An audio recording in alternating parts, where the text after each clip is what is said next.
Welcome to today's historical deep dive into the mind of a man who crowned himself emperor. A move so audacious, it makes modern power grabs look like polite suggestions. We're dissecting Napoleon Bonaparte, the unlikely conqueror whose ambition reshaped a continent, and whose journey asks profound questions about leadership, fate, and the price of legacy. If you love immersive, real storytelling about ambition and downfall, hit like and subscribe. It helps us more than you know. Drop a comment with your favorite Napoleon quote or the moment that shocked you most. Let's begin and change the way you think about history. You stand shivering on the windswept plains near Austerlitz in December 1805. The mud sucks at your boots, a frigid grip on everything solid, and the breath of your soldiers hangs like ghosts in the bitterly cold air. You, Napoleon, Emperor of the French for little more than a year, feel the gnawing pressure of being cornered. To your east, the combined might of two ancient empires, Russia and Austria, forms a colossal army, perhaps 90,000 strong, outnumbering your Grande Armée by a significant margin. It's a chessboard where your king is exposed, surrounded by pieces twice its number. Your treasury is strained, a constant ache in the background of war preparations. Your alliances are fragile threads, ready to snap at the slightest tremor. And across the Rhine, Prussia hovers like a vulture, fattened by French subsidies, but ready to strike if you falter. This isn't just another battle in a long string of campaigns. It's the crucible of your legitimacy. The ultimate gamble for everything you've seized since the revolution. Cast-off kings fail here, and the throne you so recently claimed, placed upon your own head in a ceremony charged with defiance, crumbles into dust, taking with it the dizzying dreams of a generation who dared to believe in merit over birthright. The weight of Europe, hostile and watching, presses down on your shoulders like a lead cloak. You are the audacious parvenu, the upstart from Corsica, surrounded by ancient power, and they believe they have you exactly where they want you, vulnerable, isolated, on the verge of destruction. Yet, in this moment of seemingly overwhelming disadvantage, a flicker of something dangerous ignites in your gaze. While others see a trap, you see opportunity. While the Allied generals plan their predictable moves from warm headquarters, you are out in the cold, walking the ground, feeling the wind, anticipating their arrogance. This is a core historical decision. Not a strategic plan, but a personal choice. To lean into the impossible odds. To use the very vulnerability they perceive as a weapon. It's a surprising insight into Napoleon's mindset. He thrived not just on victory, but on proving everyone wrong, on transforming perceived weakness into lethal strength. Ask yourself, standing on that frozen field, knowing the scale of the forces against you, the political knife at your throat, what would you have done? Would you have retreated, sought terms, played it safe? Or would you have seen, as Napoleon claimed to see, the fatal flaws in the enemy's disposition? This isn't just military history. It's a brutal lesson in leadership under existential pressure. It's here, on the edge of annihilation, that Napoleon truly begins to etch his name into history, not just through conquest, but through calculated desperation. You stand on the frost-hardened ground before dawn, the air biting cold, thick with the promise of a pivotal day. The mist is a gray shroud pulled low over the valley of Austerlitz, obscuring the enemy, but not your intent. You watch from a distance, through the lifting fog, as Allied scouts probe the edge of your lines. You note their swagger, their casual confidence, the slight carelessness that comes with perceived superiority. Their eyes see a force battered by long marches, stretched thin. They see opportunity, but you don't reinforce the threatened points. Instead, you do the unthinkable, the counterintuitive. You order your troops to pull back, to feign hesitation, to abandon positions that tactical manuals screamingly declare essential. Forward posts are relinquished, gaps appear. It looks like retreat. It feels like vulnerability. You even dispatch envoys, seemingly too eager for parley, letting the Allied commanders catch a glimpse, or think they do, of doubt, of fear, flickering behind your eyes. It's a performance, meticulously staged on a battlefield. This is not retreat, it is invitation.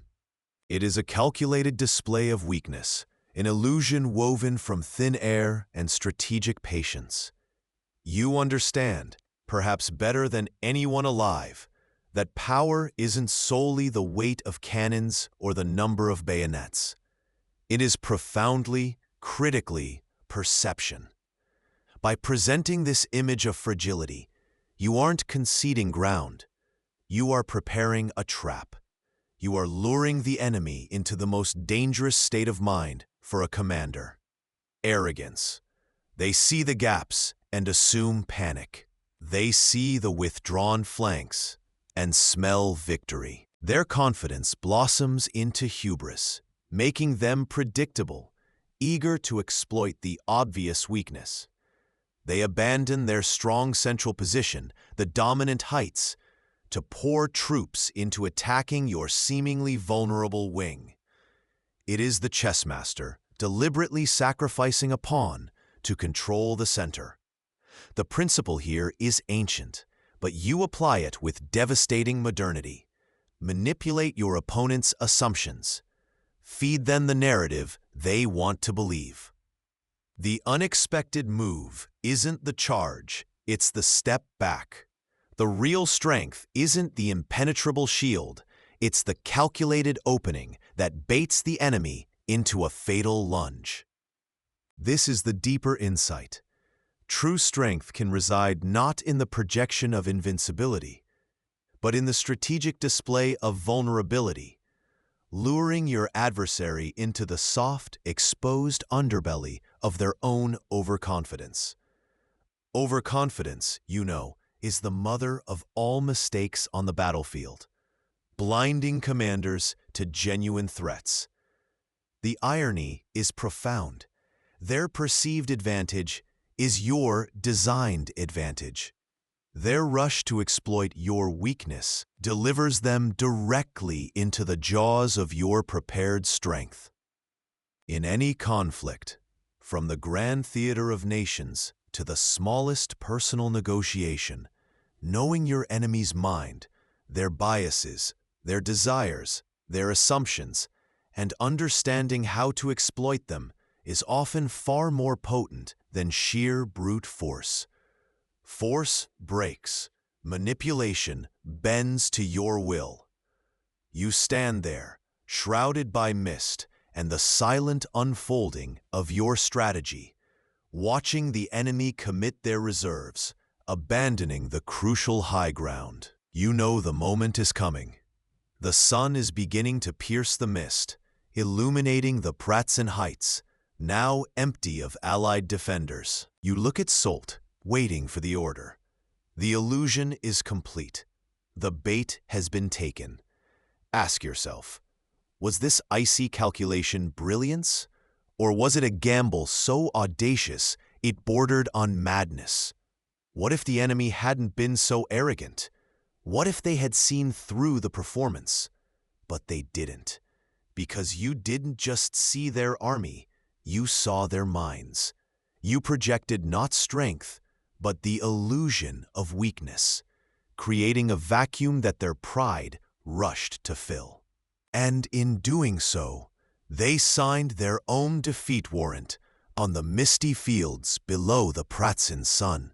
Your gaze sweeps across the battlefield's geography, the rolling hills, still shrouded in mist, the frozen ponds glinting like cold eyes, the crucial, dominating plateau known as the Pratzen Heights rising subtly before you.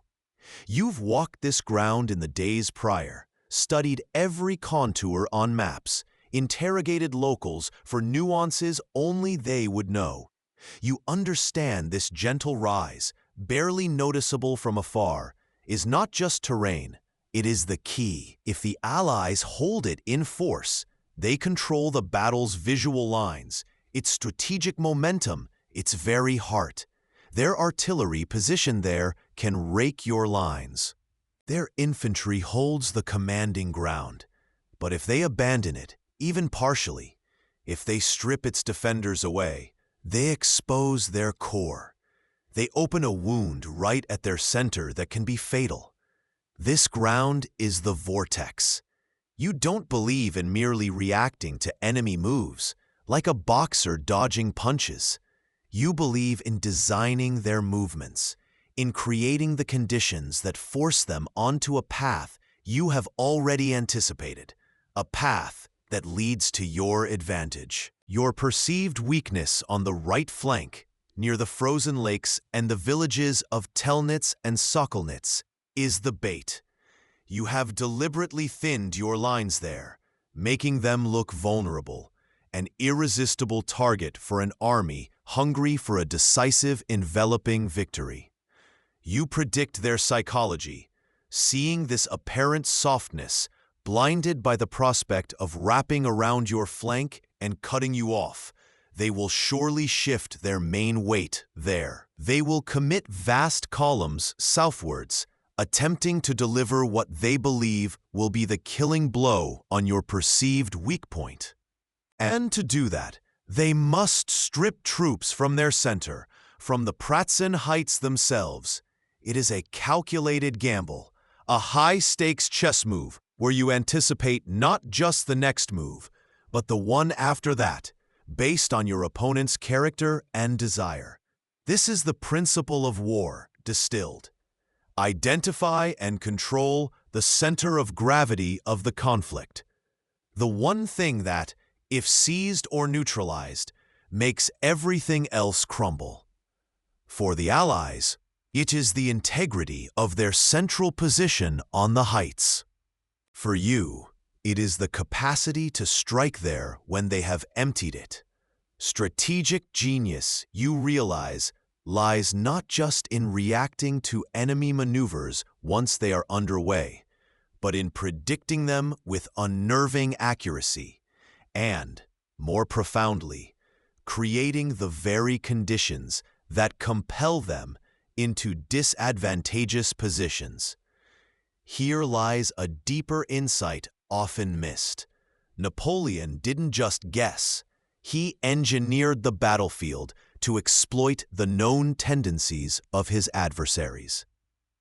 He offered them a tempting illusion of weakness, knowing their ambition would override caution. Ask yourself, was this brilliance born of intuition or a cold, calculated understanding of human nature under pressure? In life's countless battles, whether waged in business boardrooms, personal relationships, or creative pursuits, this principle remains starkly relevant. There is always a center of gravity, the single most crucial element, the decisive decision point, the core leverage. Focusing your energy and resources there, ensuring you control it, is paramount. Where is your Pratzen, and what weakness might you need to feign or exploit to ensure you hold the decisive ground when the moment arrives? The reports filter back, scraps of intelligence carried on the wind and the feet of spies. You stand before the maps, tracing the enemy movements with a confident finger. The Tsar, the Emperor Francis, advised by generals like Kutuzov and the confident, often squabbling Weyrother, they have taken the bait. You read their intentions like an open book, laid bare by their own hubris. They see your weakness on the right, the seemingly vulnerable Davut stretched thin, a tempting target. They see the perceived strength of their vast numbers, arrayed before you like a glittering, endless sea. And they finalize their plan, just as you willed them to.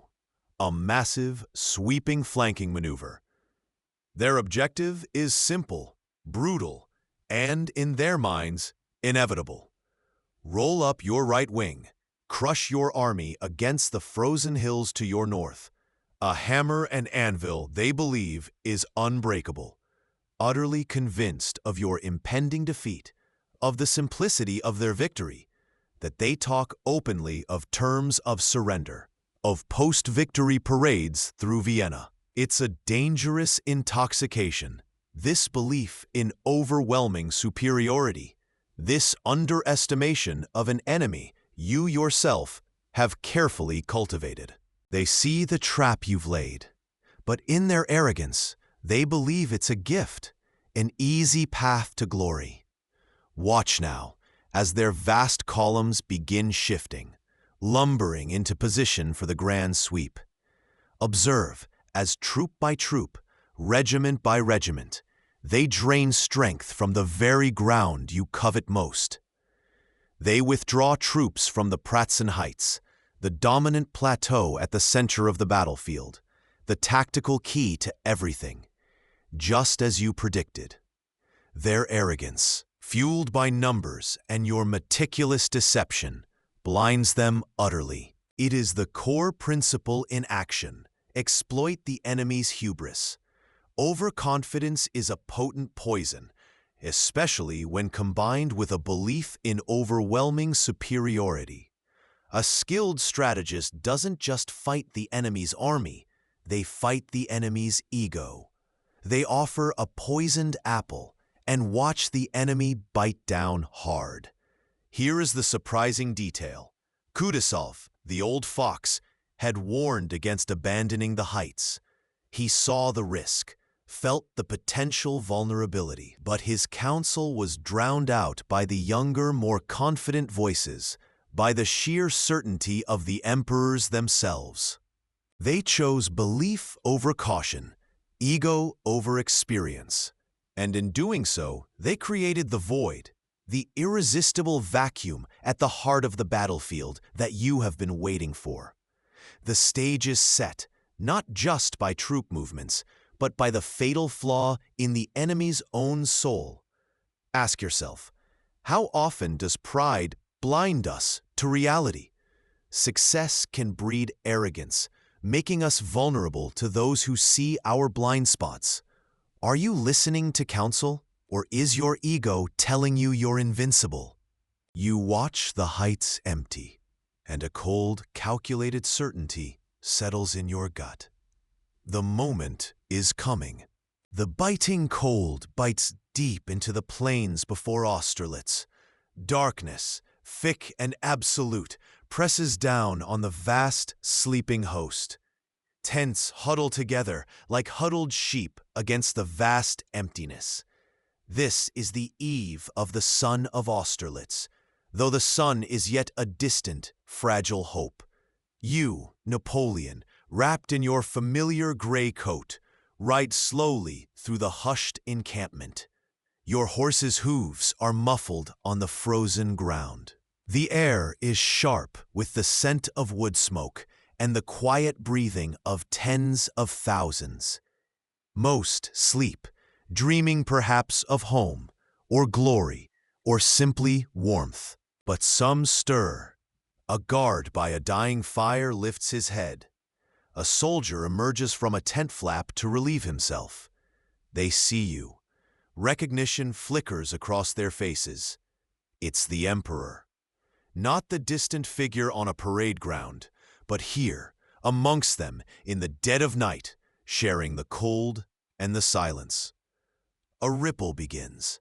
A single lantern, hooded against the wind, is uncovered, held aloft. Then another, and another. Suddenly, a quiet roar begins, not of voices, but of light. Torches are snatched from embers. Tinder catches fire.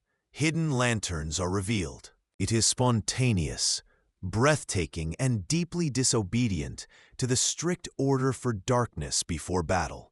Yet no one stops it.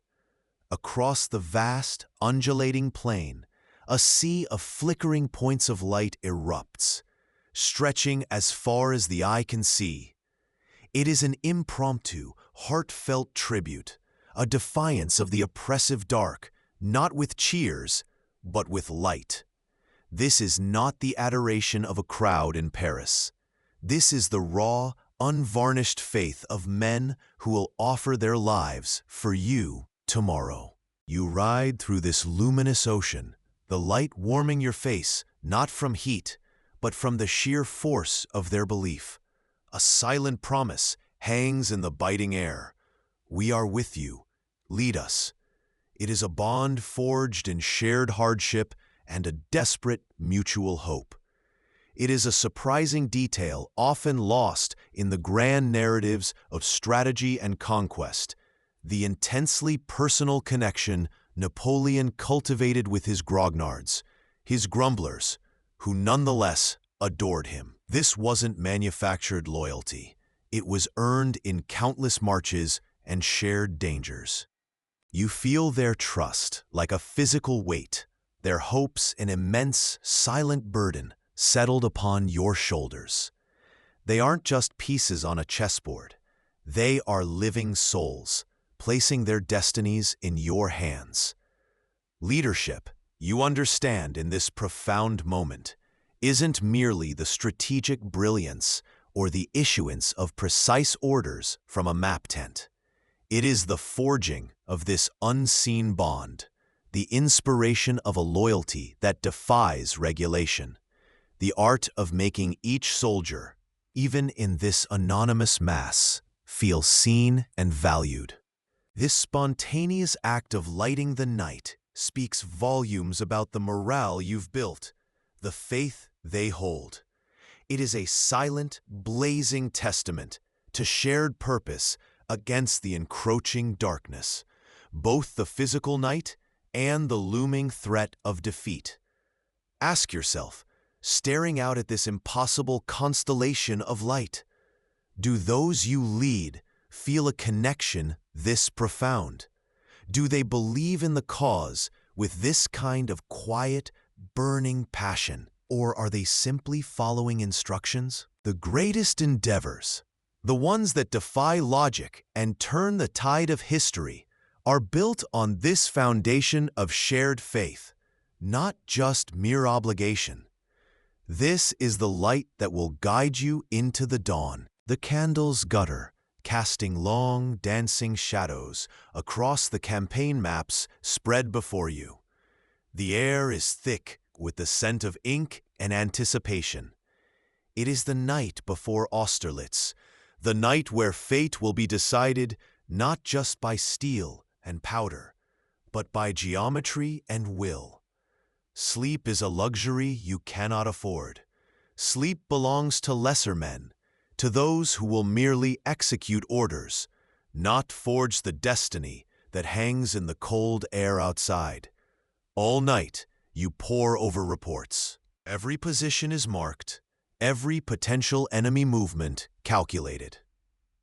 You are not just planning a battle, you are designing a trap, a mechanism of monumental scale, where thousands of lives are gears and springs.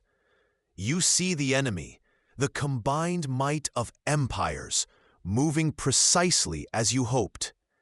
They are drawn to your right flank, like moths to a flame, abandoning the very ground that is the beating heart of the battlefield, the Pratzen Heights. This is the core of your audacity, the quiet confidence born of sleepless calculation. You know what they will do. They see weakness on your right, perhaps a perceived vulnerability in Dowit's thin lines. They believe they are setting a snare, but they are merely stepping into one you have painstakingly prepared. You will let them come, let them strip their center bare, stretching their vast line thinner and thinner across miles of frozen ground. You will offer them bait, and they will swallow it whole. And who will deliver the killing stroke? Your eyes fall upon the name, the corps assigned to the seemingly mundane task of holding the ground at the foot of the Pratzen. Marshal Soult, reliable, competent, unflappable Nicholas Soult. He is given the critical, almost impossible task. His corps, hidden by the morning mist and the subtle folds of the terrain, must remain unseen, unheard, perfectly poised. They are the spring coiled tight, waiting. When the signal comes, when the sun finally breaks through the mist and illuminates the now empty heights, Soult must storm the Pratzen. This is the pivot point, the lever that will crack the enemy formation in two. It is un coup sec, one sharp, decisive blow, aimed directly at the unprotected heart of the Allied line on the heights they thought secure. It's not just a military maneuver. It's an act of psychological warfare on a grand scale. You are not fighting where the enemy is strongest. You are inviting them to become weak, identifying that single critical vulnerability, and then unleashing overwhelming concentrated force precisely there, at precisely the right moment. The principle is etched into your mind. Timing and concentration are paramount. Dispersing your strength is the surest path to defeat. Victory belongs to the commander, who can identify the single decisive point and apply crushing force just as the enemy is least prepared to resist. It is a calculated risk, betting everything on your read of the enemy's intentions and your army's ability to execute with split-second precision. It requires immense patience to watch the enemy fall into the trap, and immense courage to commit your reserves to the one crucial thrust. You trace the lines on the map, the intended path of Soult's corps, the final, fatal arrow pointing towards the Pratzen. It seems almost too simple, yet it is built on layers of deception and a deep understanding of human nature. Both the enemy's desire for an easy flank attack and your own men's unwavering belief in your judgment. Is it genius? Or is it the dangerous confidence that edges towards hubris, betting the fate of your empire on a single roll of the dice on a frozen Bohemian field? As dawn approaches, painting the eastern sky with hesitant light, the plan is set. It is a stark reminder that in any complex undertaking, whether building an empire or a business, resisting the urge to scatter your efforts is key.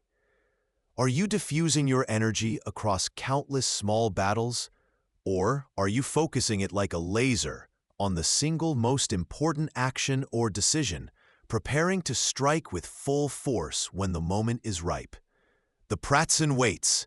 The trap is sprung. You stand on the commanding ridge as the pre-dawn chill bites through your coat.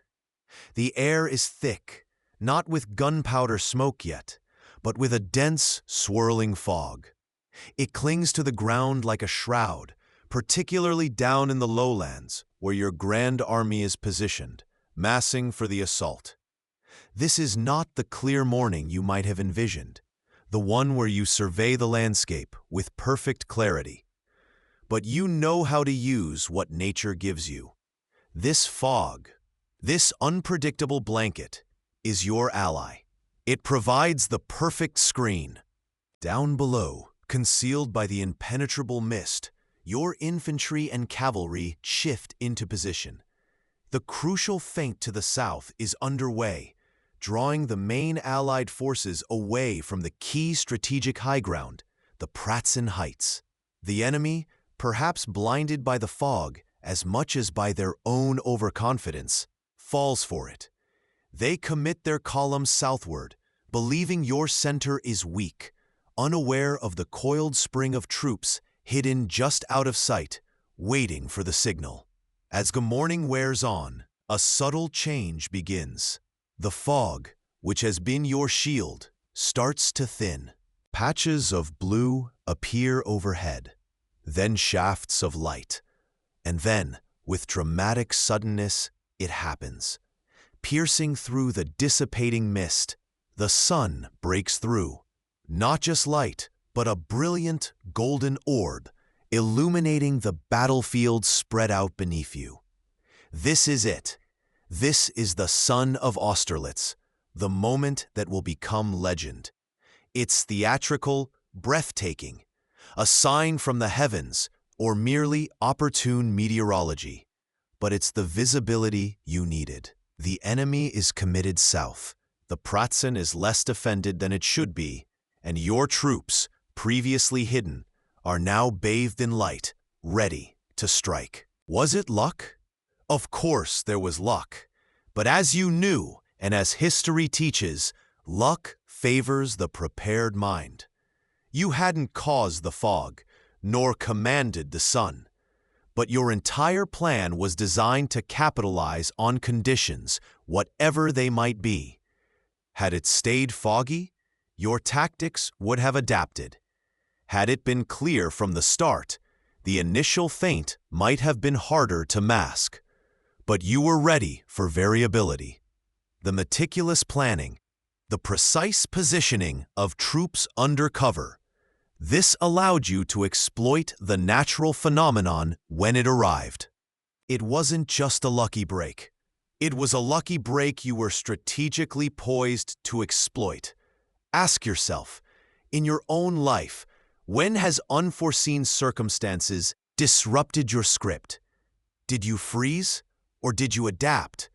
Can you see the potential advantage in the unexpected fog, or seize the sudden appearance of the sun, pivoting your strategy to match the new reality? Or are you so locked into the original plan that you miss the opportunity when the conditions change? The battlefield, like life, rarely unfolds exactly as predicted. Adaptability isn't just a useful trait. It's often the difference between victory and defeat. The sun of Austerlitz didn't win the battle alone. It illuminated the path for a leader, prepared to march down it. You watch from the elevated ground of the Pratzen Heights. The air is cold, carrying the faint sounds of a massive army on the move. Below, like rivers of blue and green, the Allied columns pour south. They are moving exactly as you predicted, drawn by the calculated weakness you presented on your right flank, the scattered villages of Telnitz and Sokolnitz.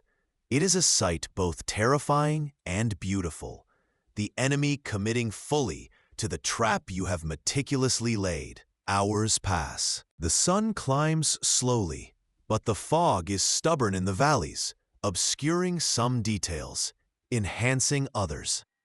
Time becomes a weapon used against you, testing your nerve. Every instinct screams to act, to unleash the power you hold in reserve. But the plan demands patience.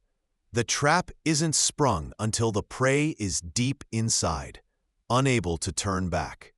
You see their center hollowing out, thinning as more and more troops are siphoned off towards the fighting on your right. It feels impossibly slow, this deliberate draining of their strength, this self-inflicted wound the enemy inflicts upon itself. Then, a message. De vos corps. They have completed their near-impossible forced march through the night, covering miles their exhausted bodies should have refused. They arrive, bone-weary but resolute, just in time. Their presence stabilizes the outnumbered forces on the right flank, ensuring they can bend under the Allied onslaught, but not break. It's the final piece clicking into place. The line holds, the bait is taken, and the enemy's main body is now fully committed, leaving their vital center weak, vulnerable. This is the moment. The hours of agonizing patience have delivered this single opportunity. The principle is starkly clear. Patience isn't passive waiting. It's active preparation coupled with the discipline to delay execution until the perfect convergence of circumstances. Rushing, attacking prematurely would have been ruinous. A half-committed enemy can recover, reinforce. An enemy who has pushed past the point of no return, who has invested everything in the wrong direction, is ripe for collapse. There's a subtle irony here. You, Napoleon, the embodiment of speed and audacious action, are winning this pivotal battle through the sheer force of waiting. It wasn't just about brilliant tactics. It was about the iron will to deny your own instincts, to trust the enemy's errors more than your own readiness.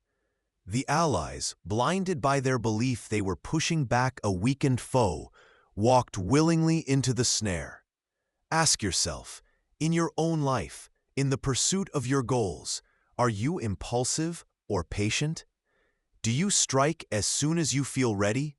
Or do you have the discipline to wait for the optimal moment, when the situation is truly ripe for decisive action? Waiting until the enemy, be it an opponent, a challenge, or circumstance, has fully committed to their error can determine the difference between a minor gain and a decisive victory, between merely fighting a battle and winning a war. The trap is sprung. The time for waiting is over. You give the signal. From the hidden valleys and behind the veil of mist, Soult's corps begins to move. Thousands of men, silent but determined, emerge from cover. Their objective? The Pratzen Heights, the enemy's perceived crucial center. The climb is arduous. You see the strain in their posture even from a distance. Men leaning into the slope, boots finding purchase on frozen ground, artillery pieces being dragged uphill, each step a victory against gravity and doubt. Yet, there is a fierce energy born of purpose and anticipation. They move with a speed that belies the incline. Not where they are strongest, not where they expect you, but where their vulnerability lies exposed. The deeper insight? Identifying the enemy's weakness is merely academic, unless you possess both the power and the ruthless will to exploit it decisively. You didn't just see a gap, you had Soult's disciplined thousands ready to pour through it like a flood through a broken dam. Concentration of force at the critical point, the now undefended Pratzen Heights, is not just a tactic. It is the very essence of breakthrough. It requires anticipating not just the enemy's strength, but their likely mistakes, and being poised to capitalize the moment they happen. Was this sheer brilliance? Or did it require the Allies to make a catastrophic error that you simply facilitated? Ask yourself, in your own life, are you truly focusing your energy and resources on tackling your biggest challenges head-on, at their most vulnerable point? Or are you allowing distractions and scattered efforts to prevent you from achieving the decisive breakthrough you need, leaving your own Pratzen Heights undefended or unassaulted? The ground beneath you trembles. You stand on the Pratzen, the sun now burning through the mist, revealing the chaos you have engineered. The struggle for these heights has been ferocious, a brutal tug-of-war under a sky stained with smoke. But now, the tide is turning. Your troops, fueled by desperation and belief, have gained the crucial advantage. They hold the crest, and the hammer falls. Artillery pieces, moved with astonishing speed and precision, are hauled onto the captured plateau. They are unleashed with terrifying effect, point-blank rage, tearing gaping holes in the dense, surprised formations of Russians and Austrians. These men, caught between trying to reinforce the collapsing center and desperate attempts to retreat, become fodder for the cannonade. It is not mere killing, it is dissection.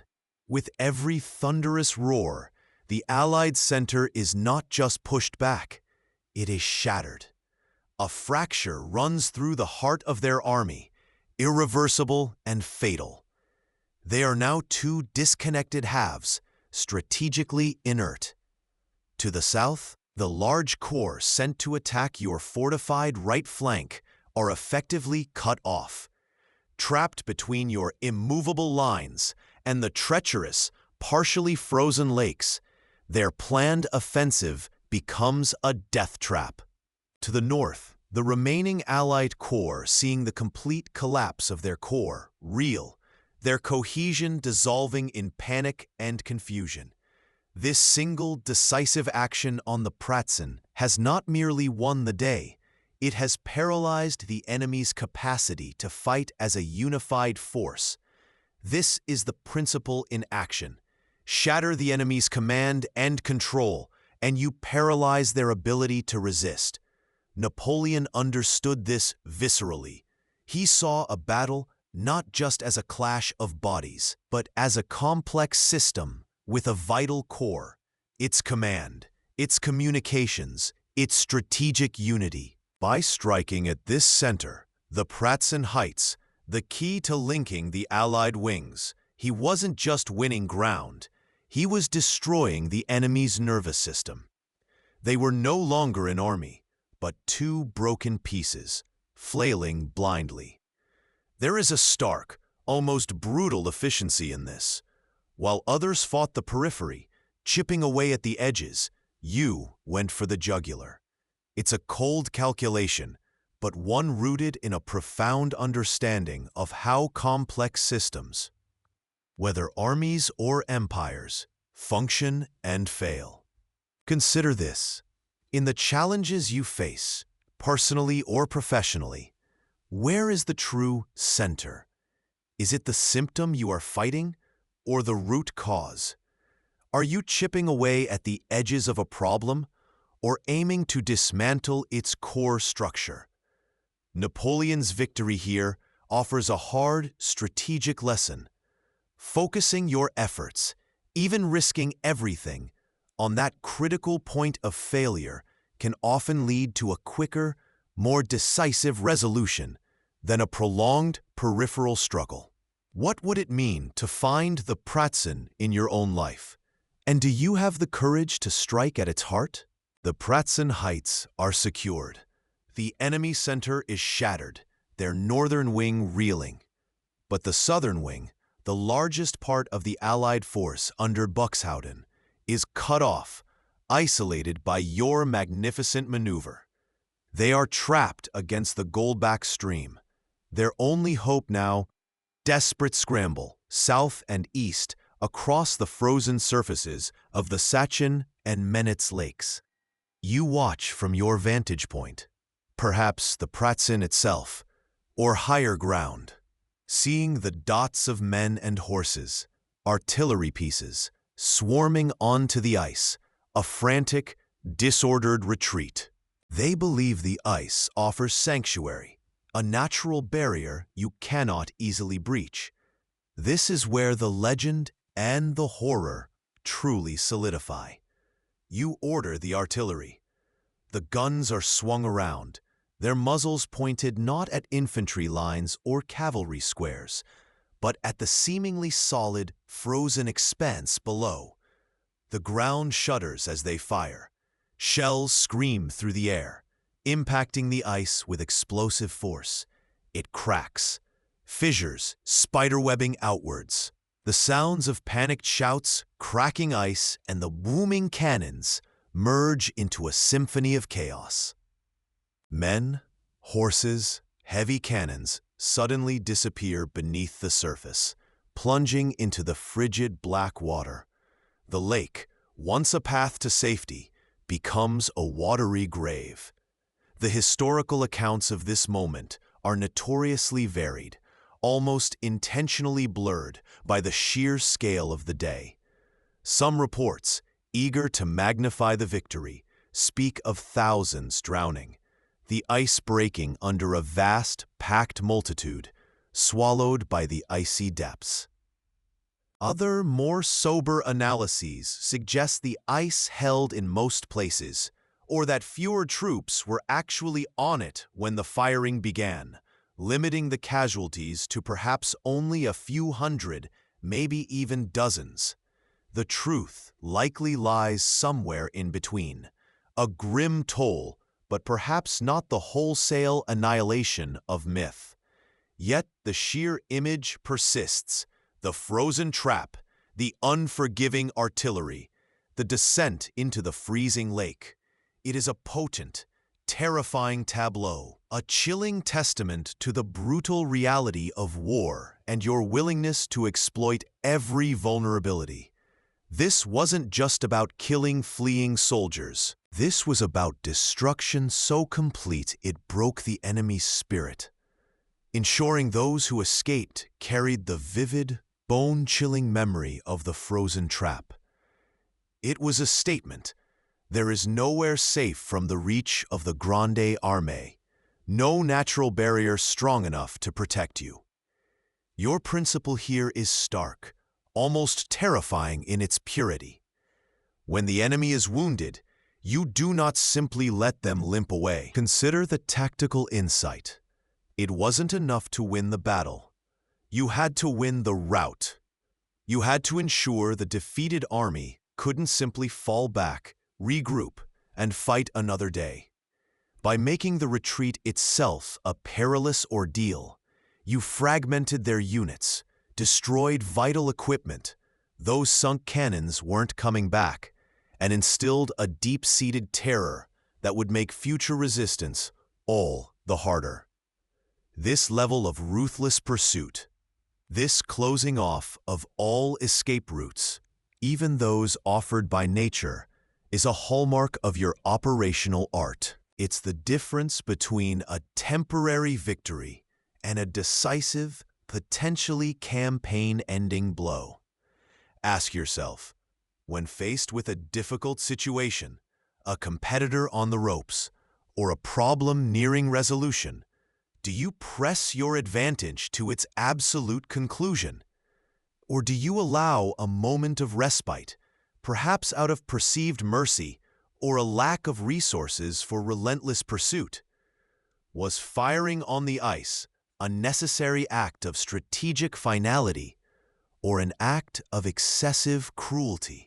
What would you have ordered, seeing those desperate figures swarm onto the precarious white surface, knowing that letting them escape meant they could rejoin the fight elsewhere?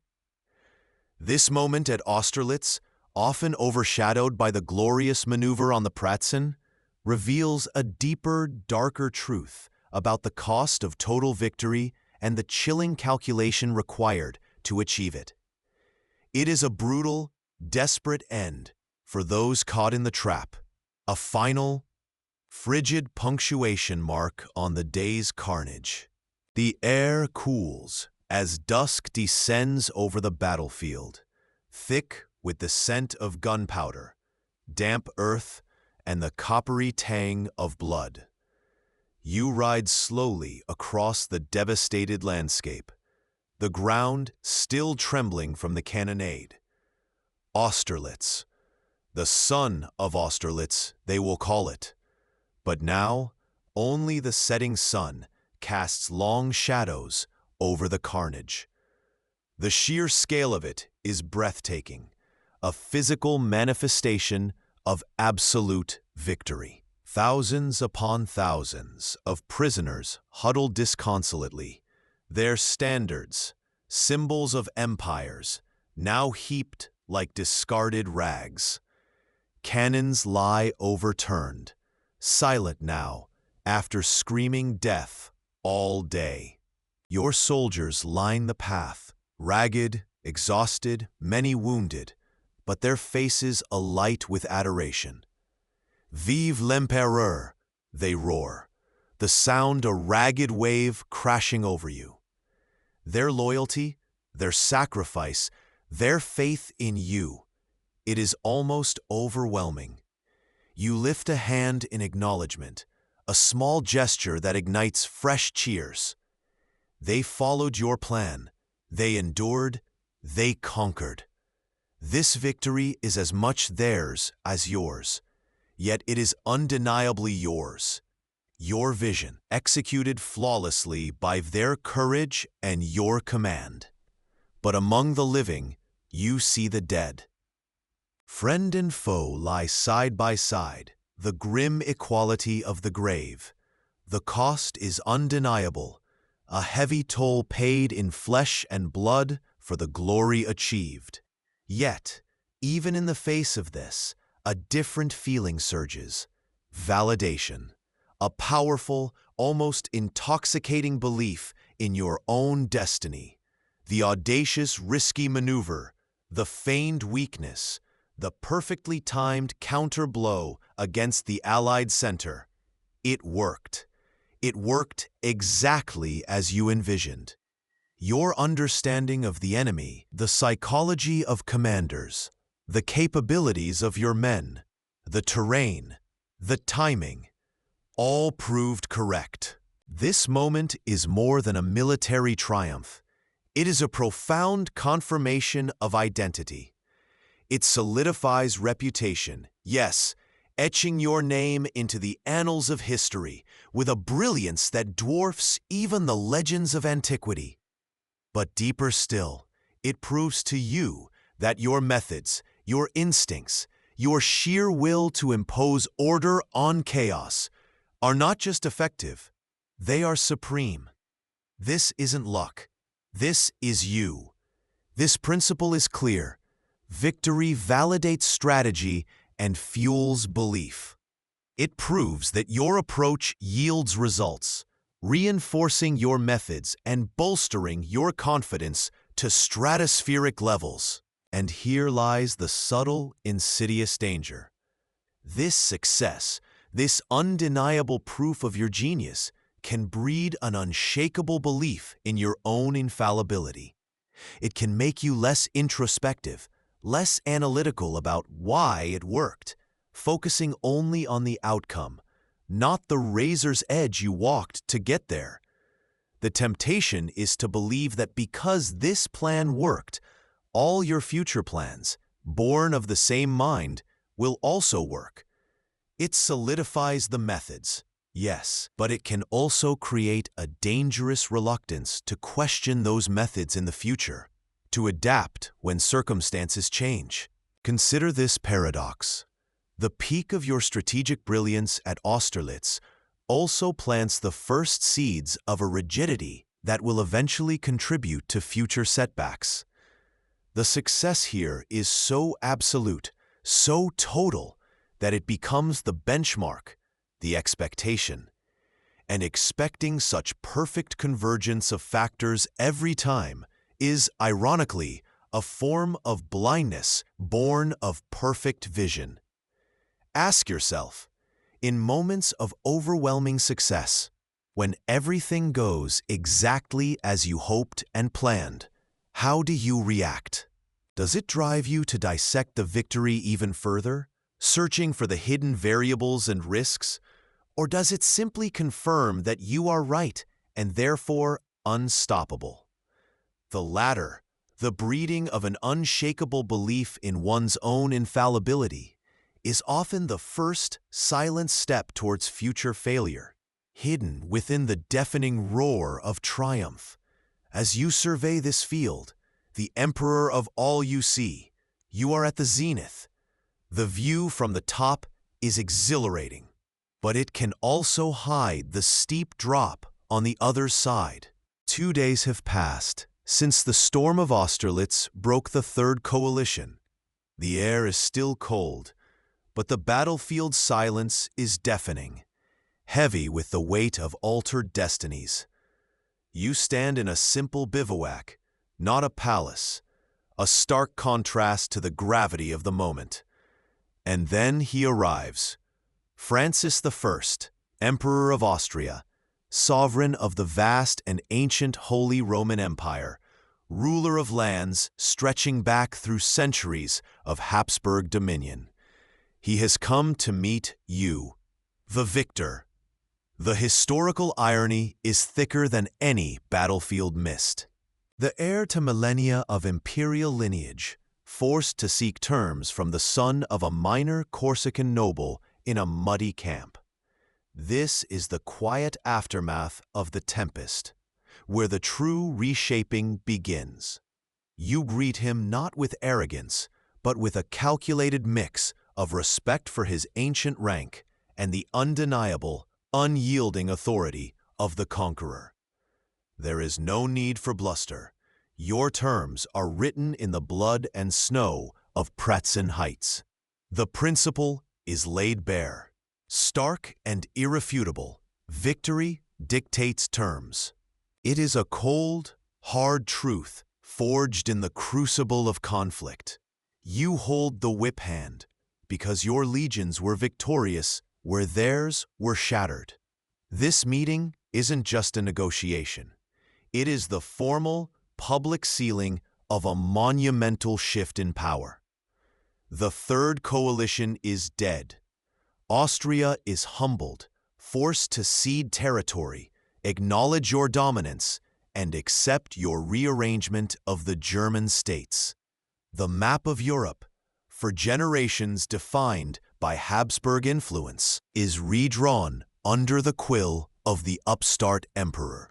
This personal humiliation for Francis, the visible bending of one of the oldest dynasties on the continent to your will, sends a message across every court in Europe. Military success translates directly, brutally, into political power. A decisive victory on the battlefield doesn't just win a battle, it grants you the leverage to impose your vision, to reshape the geopolitical landscape entirely according to your design. Look at this moment. Consider the Emperor Francis, stripped of his imperial aura, standing before the man who tore his army apart. What does this meeting tell us about the true purpose of conflict or competition? It's not just about winning the immediate engagement, is it? It's about gaining the leverage, the undeniable power to define the terms of the future. It's about seizing the pen and writing the next chapter yourself. Are you fighting merely for short-term gains, the immediate victory, the fleeting advantage? Or are you fighting, striving for the power to shape the entire outcome? To reset the board and define the rules of the new game, this meeting in a bivouac is the ultimate proof. Win decisively, and you gain the right to dictate. The ink is still wet on the Treaty of Pressburg, but its seismic waves are already shattering the old continent. Austria, humbled at Austerlitz, is forced to cede vast swathes of territory. Lands that have been Habsburg for centuries now fall into your burgeoning sphere.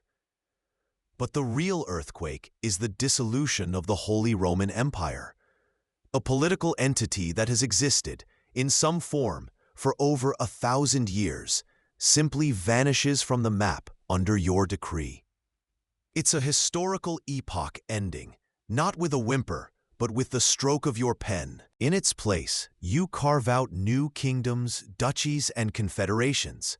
The Confederation of the Rhine, rising as a French client state, its members bound to you by alliance and obligation. Others are enlarged, loyal allies rewarded with territory stripped from your defeated foes. This isn't just victory, it's the total redesign of Central Europe.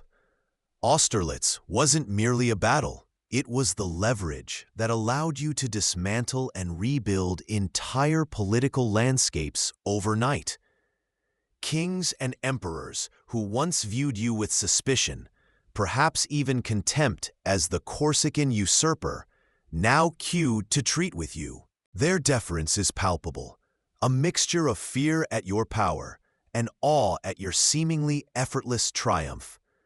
Your Grande Armée, forged in the crucible of rapid campaigns, is whispered about across Europe as invincible.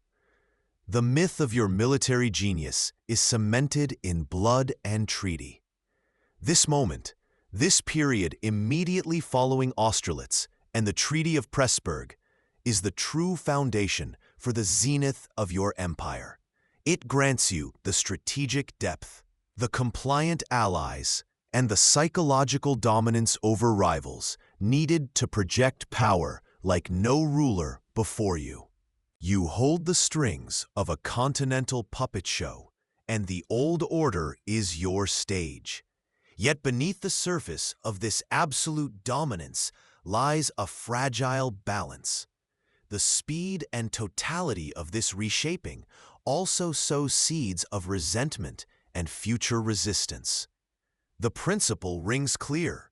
Decisive action, especially when reshaping the world, has profound and often unpredictable lasting consequences. The sheer scale of change you enacted here means Europe would, quite literally, never be the same again. Consider this insight. A single pivotal victory, like Austerlitz, isn't just about flags and casualties. Its true impact cascades through every facet of international relations, dissolving ancient empires, redrawing borders, shifting alliances, and fundamentally altering the balance of power for generations.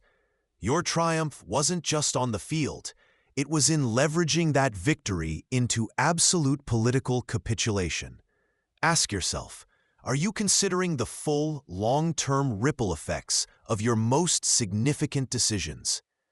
A momentary triumph can indeed create enduring change, but the wisdom applied in its chaotic aftermath determines if that change leads to stability or future conflict.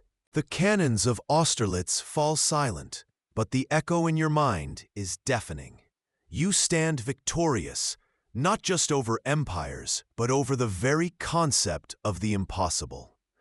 The sun, rising through the battlefield mist as you predicted, illuminated not just the field, but confirmed, in crystal clarity, the absolute truth of your genius. You didn't just win a battle, you dictated reality.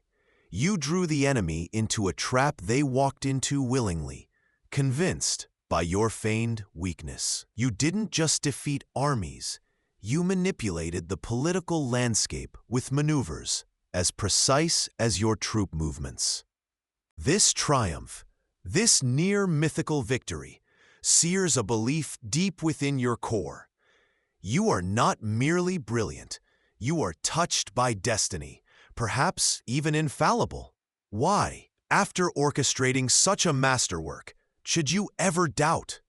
Why lend an ear to the hesitant whispers of your marshals urging caution, or the careful calculations of ministers warning of economic strain?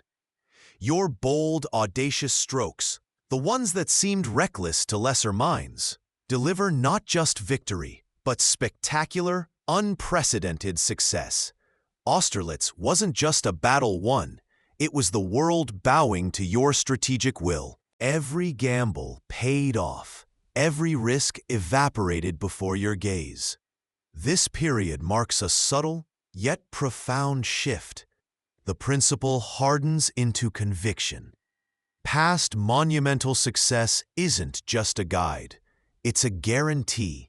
You believe your methods are universally applicable, your judgment beyond question, your sheer force of will sufficient to overcome any obstacle, any contingency. The sun that shone so brightly on the Pratzen Heights now casts a long, dangerous shadow over your decisions. It's the shadow of infallibility, blinding you to the ground before you. This is perhaps the most insidious trap of unparalleled success, not failure itself, but the birthplace of future failure. A surprising detail often overlooked is how quickly this absolute faith took root. It wasn't a gradual slide, it was an almost immediate certainty that calcified after Austerlitz, transforming calculating boldness into an almost reckless certainty. The cautious strategist who studied every angle begins to fade, replaced by the emperor who knows he is right, who believes circumstance must bend to his will, not the other way around. Reflection asks us, how does success truly change a person? Does it elevate them, making them sharper, more confident, more effective? Or does it, like a powerful drug, make them less critical of their own instincts, more dismissive of potential risks, less willing to adapt? The supreme wisdom lies not just in achieving peaks, but in recognizing that the winning formula might need reinvention, or that the environment has shifted. What would you have done, standing there in his boots, the cheers of victory ringing in your ears, the world at your feet? Could you have held on to humility, or would the intoxicating belief in your own invincibility taken hold? This moment, post-Austerlitz, isn't just about a battle. It's about the internal coronation of a self-proclaimed demigod, a decision that would echo tragically through the coming years. The mist clears from the fields of Austerlitz, revealing not chaos, but a stage you meticulously set. Here, you forged a principle that feels like destiny. You don't merely react to the battlefield. You create it. You dictate the terms. You bait the enemy into the position you desire. Then you smash them with an overwhelming concentration of force at the precise, decisive point you chose. This isn't just a victory. It's a revelation. It becomes the cornerstone of your military philosophy, a formula for bending reality itself to your will. And for a time, it works like a charm. Again and again, empires crumble before this seemingly invincible method. You draw Prussia onto unfavorable ground at Jena, scatter Austria at Wagram by sheer speed and decisive force. You are the Grand Master, always playing the game several moves ahead, always ensuring the critical clash happens where and when you want it. It feels effortless, a reflection of your own superior will, imposing order upon the messy uncertainty of war. You truly believe you can dictate reality. But this dazzling principle, this ability to orchestrate triumph, relies on specific, often unseen conditions. It requires an enemy who is predictable, perhaps arrogant, susceptible to feints and psychological manipulation. It demands terrain that allows for grand maneuvers, concealment of your movements until the final, devastating blow. It relies on a certain kind of warfare, state on state, army on army, where the goal is to destroy the main force in a pitched battle. These were the invisible foundations supporting the shining palace of your victories. Then the circumstances shift. You turn your gaze towards Spain, and the enemy isn't an army in neat lines, but a dispersed, furious population melting into the hills. The terrain isn't a chessboard. It's a labyrinth where guerrillas strike and vanish. Your brilliant principle of dictating the decisive battle finds no target. You can occupy Madrid, win set-piece battles against conventional Spanish forces, but you cannot force the people to fight on your terms. They refuse the grand, dramatic confrontation you crave. Your rigid adherence to the Austerlitz model becomes a grinding, endless war of attrition against an enemy who refuses to play by your rules. The chessboard strategy falters when the opponent throws the board away and hides behind the furniture. And then, Russia. This time, the enemy isn't fooled by your feints Or perhaps their strategy is far simpler and far more devastating. They refuse battle altogether. They retreat into the vast, empty heart of their land, burning everything behind them. The decisive point you try to choose evaporates like smoke on the horizon. Your overwhelming force finds nothing to concentrate against but empty villages and an endless, hostile landscape. You chase a mirage, dragging your grand army deeper and deeper into a trap of distance, supply lines, and a winter that cares nothing for your military genius. The principle of dictating reality leads only to marching into a reality you cannot dictate, one defined by cold, hunger, and the relentless emptiness of the steppes. The enduring, brutal lesson is laid bare. Effective strategy isn't about finding one perfect principle and applying it everywhere. It's about taking timeless ideas, like concentration of force, like knowing yourself and your enemy, and constantly, ruthlessly adapting their application to the specific context before you. The insight is painful. What worked yesterday might be a death sentence today, especially when the enemy evolves, learns from past mistakes, or when the environment itself becomes your greatest foe. Your inability, or perhaps your arrogance, in clinging to the Austerlitz formula in Spain and Russia, transforms your greatest strength into your fatal weakness. Ask yourself, are you right now clinging to a past winning strategy that no longer fits the current reality of your challenges? Is your rigid adherence to a formula that once brought triumph preventing you from seeing the need to adapt, to evolve your approach? Adaptability, the willingness to constantly reassess and change tactics based on the shifting ground beneath your feet, proves infinitely more valuable in the long run than the proud, unyielding certainty of a once successful formula.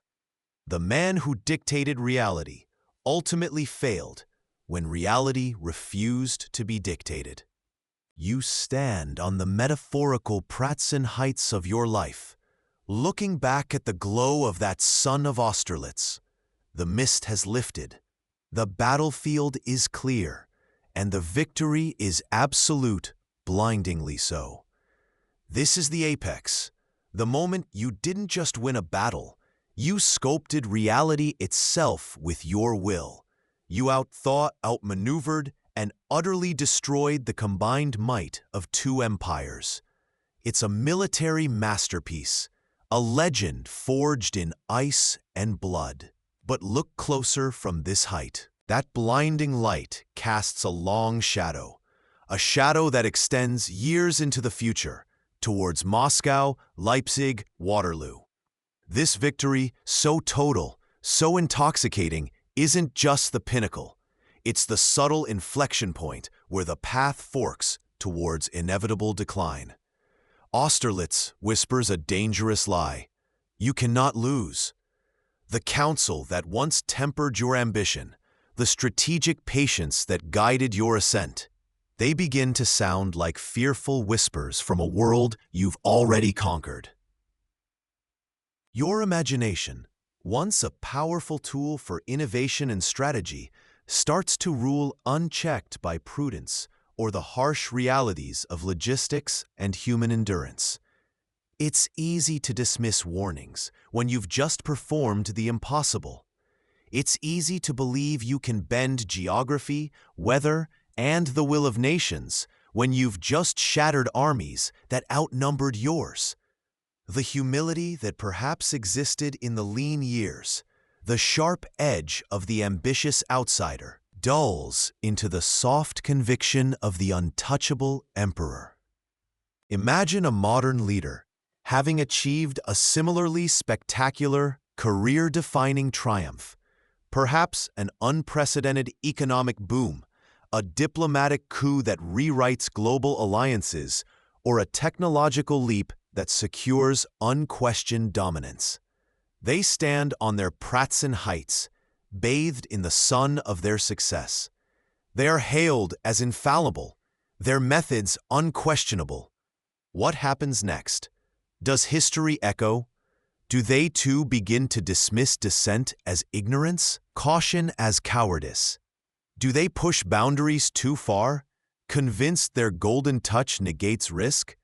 Do they alienate allies and embolden enemies through sheer arrogance? The tragic irony is clear.